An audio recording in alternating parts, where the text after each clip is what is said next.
আসসালামু আলাইকুম ওয়া রাহমাতুল্লাহি ওয়া বারাকাতুহু। সম্মানিত ভিউয়ার্স, দর্শক ও শ্রোতাবৃন্দ, আমরা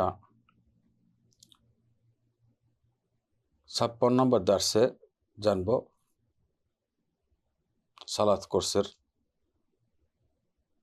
খুতবার বৈশিষ্ট্য সম্পর্কে। অর্থাৎ যখন জুমার খুতবা দিবেন তখন কিভাবে দিবেন, এর বৈশিষ্ট্য কী হবে। খুতবা বৈশিষ্ট্য হলো যে কখনো কখনো খুতবাতুল হাজা, যেটা মহানবী সাল্লাল্লাহু আলাইহি সাল্লাম বিভিন্ন সময় পড়তেন, বিবাহের আগে ইত্যাদি, এই খুতবাটি যাকে খুতবাতুল হাজা বলা হয়, যে কোনো প্রয়োজনে পড়তেন। কখনো কখনো এই খুতবাটি পড়বেন খতিব সাহেব, আর কখনো কখনো অন্য খুতবা পড়বেন। খুতবাতুল হাজা হলো যেটার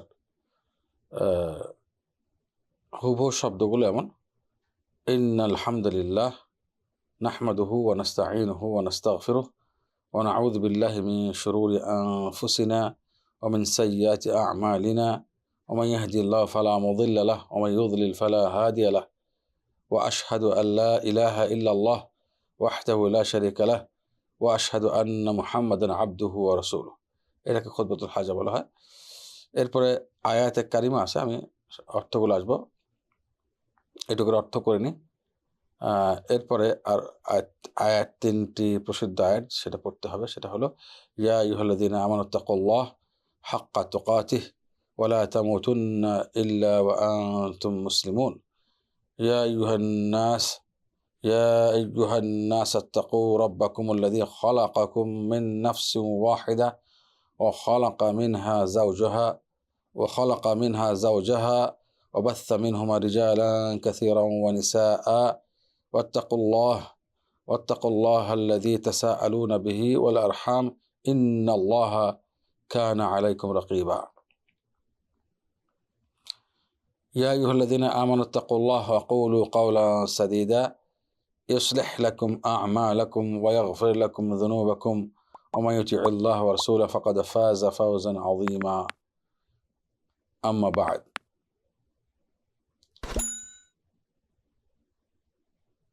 এই ভূমিকা পড়ার পরে এই তিনটি আয়াত পড়তে হবে।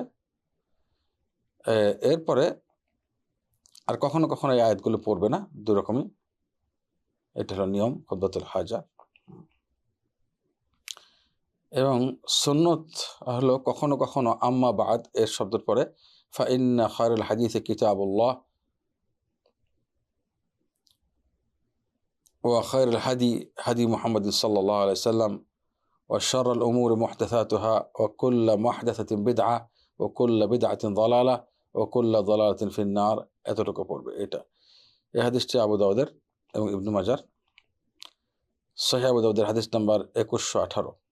শেখ আলবানী এটাকে সহিহ বলেছেন। এবং এর আসল মূল হাদিসটি সহিহ মুসলিমেও এসেছে।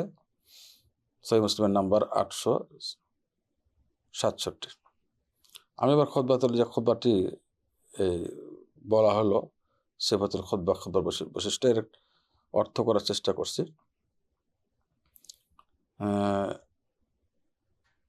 নিঃসন্দেহে সকল প্রশংসা আল্লাহর প্রশংসা করছি এবং তার কাছে সাহায্য প্রার্থনা করছি এবং তার কাছে ক্ষমা বা মার্জনা প্রার্থনা করছি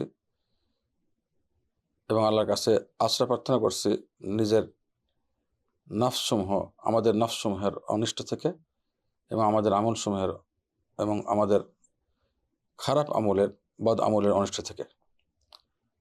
আল্লাহ তাআলা যাকে হেদায়েত দান করেন তাকে গুমরাহ করার কেউ নাই, পথভ্রষ্ট করার কেউ নাই, এবং যাকে পথভ্রষ্ট করেন তাকে হেদায়েত দেওয়ার কেউ নেই। এবং সাক্ষী দিচ্ছি যে আল্লাহ ছাড়া, একমাত্র আল্লাহ ছাড়া সত্য কোনো মাবুদ বা ইলাহ নেই, উপাস্য নেই, যার কোনো শরিক নেই। এবং সাক্ষী দিচ্ছি মুহাম্মদ সাল্লাল্লাহু আলাইহি সাল্লাম আল্লাহর বান্দা এবং রাসূল। এটা ভূমিকার অর্থ। এরপর আয়াত, তিনটে আয়াতের অর্থ। প্রথম আয়াত, হে আইয়ুহাল্লাযীনা আমানুত্তাকুল্লাহ, হে ঈমানদারগণ আল্লাহকে ভয় করো, হাক্কা তুকাতিহি, যেভাবে আল্লাহকে ভয় করা উচিত, প্রকৃতপক্ষে যেভাবে ভয় করা উচিত সেভাবে ভয় করো, বাস্তবিক এবং প্রকৃতপক্ষে।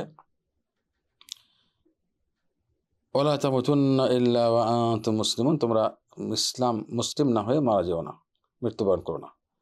এরপরে আয়াতের অর্থ, ইয়া আইয়ুহান নাস, হে মানুষ সকল, ইত্তাকু রাব্বাকুমুল্লাযী খালাকাকুম মিন নাফসিন ওয়াহিদা, তোমরা আল্লাহকে ভয় করো, তোমাদের রব আল্লাহকে তোমাদের রবকে ভয় করো, যিনি তোমাদেরকে একটি নাফস থেকে, একজন থেকে সৃষ্টি করেছেন, অর্থাৎ আদম আলাইহিস সালাম থেকে সৃষ্টি করেছেন, এবং সেখান থেকে তার স্ত্রীকে সৃষ্টি করেছেন হাওয়া, এবং সেখান থেকে অনেক মানুষ আল্লাহ তাআলা সৃষ্টি করেছেন বা প্রসারিত করেছেন,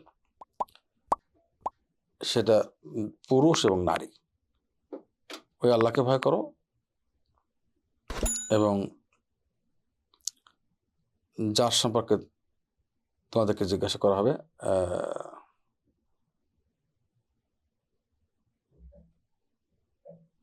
যার সম্বন্ধে তোমরা জিজ্ঞাসা করো, আল্লাহকে ভয় করো, এবং ওয়াল আরহাম, এবং আরহাম আত্মীয় সম্পর্কের ব্যাপারে তোমরা কি থাকো, সতর্ক থাকো। নিঃসন্দেহে আল্লাহ তাআলা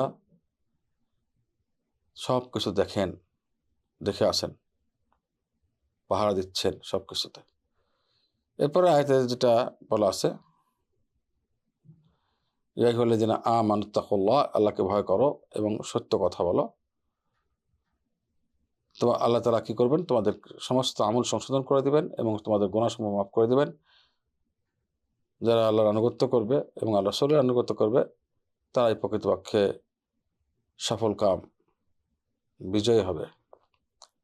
এরপর যে কখনো কখনো এই আয়াত ছাড়া অন্য খুতবা পড়বে, সেটা বলা হয়েছে, এবং কখনো কখনো এই হাদিসটি পড়বে, যেটা আমি আগে বলেছি। সেটার অর্থ হলো যে নিঃসন্দেহে সর্বোত্তম হাদিস বা কথা হলো আল্লাহর কথা, কিতাবুল্লাহ, আল্লাহর কিতাব, কোরআনের কথা, এবং সর্বোত্তম সুন্নাহ বা তরিকা হলো রাসূলের তরিকা, মুহাম্মদ সাল্লাল্লাহু আলাইহি ওয়াসাল্লামের তরিকা বা তার পথ। এবং সবচেয়ে নিকৃষ্ট বিষয় হলো নতুন বিষয় জিনিস, যেটা ইসলামে প্রবেশ করে, নতুন বিষয় যার ভিত্তি নেই, এবং প্রত্যেক নতুন বিষয় হলো ইসলামে বেদাত, এবং প্রত্যেক বেদাতই হলো গুমরাহি, এবং প্রত্যেক গুমরাহি হলো জাহান্নামে। এই হাদিসটি আবু দাউদ এবং নাসাই, যেটা আমি আগে বলেছি, নাম্বার ইত্যাদি। এটা হলো আমাদের 56 নম্বর দার্স। এরপরে 57 দার্সে অন্য বিষয় আলোচনা হবে, খুতবার বিষয় নিয়ে। আসসালামু আলাইকুম ওয়া রাহমাতুল্লাহি ওয়া বারাকাতুহু।